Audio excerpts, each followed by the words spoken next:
দেখো বাবু চলে এসছে, যাও মা খেতে দাও গা। কি ব্যাপার, তুমি কি রিয়াজের খোঁজ পাওনি?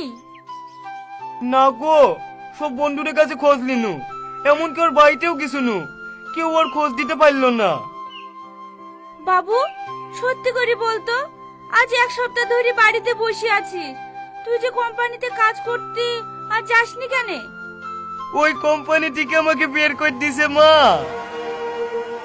বের করে দিছে মানে? ওই কোম্পানির ম্যানেজার শ্রাবণীর আব্বার বন্ধু। শ্রাবণী আব্বা চায় না যে আমরা ভালো থাকি, তাই ম্যানেজারকে বললি আমাকে কাজ থেকে বের করে দিছে। তুমি আমার জন্য আর কত কষ্ট সহ্য করবা? পুলিশের হাতে মার খেলা, জেল কাটলা, এমনকি তোমার নিজের কাজটাও হারালা। আমি তোমার জীবনে অতি সময় দাঁড়িয়ে আছি, আমি আর তোমাদের বাড়িতে থাকতে চাইনি। শ্রাবণী, ও কথা বলো না, এগুলো তো কি, তোমার জন্য আমার এই জীবনটা হাসতে হাসতেও দিয়ে যেতে পারি। জানি তুমি আমার জন্য সব কিছু করতে পারবা। খালা, জানোকে খেতে দেন গা। আবার খালা বলছো? বলিনি আমাকে মা বলে ডাকতে? তুমি তো আমার মেয়ের মতোই। মা, আমার ভুল হয়ে গেছে, আর কোনোদিন খালা বলবো না। ঠিক আছে চলো, দুজনাই খেয়ে নাও গা।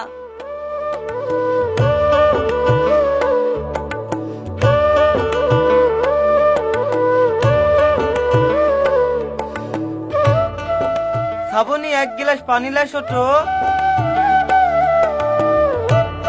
খালি পেটে পানি খেতে হবে না, এই দেখো আমি লাড়ু বানিয়েছি, খেয়ে পানি খাও। আমার হাতে ধুইলু যে। ঠিক আছে আমি খাই দিচ্ছি।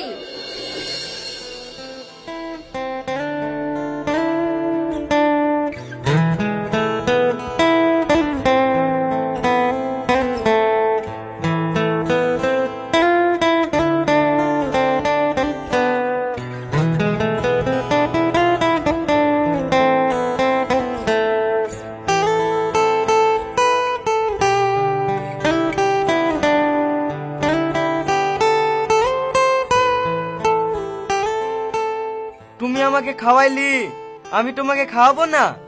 হা করো, আমি তোমাকে খাইয়ে দিছি।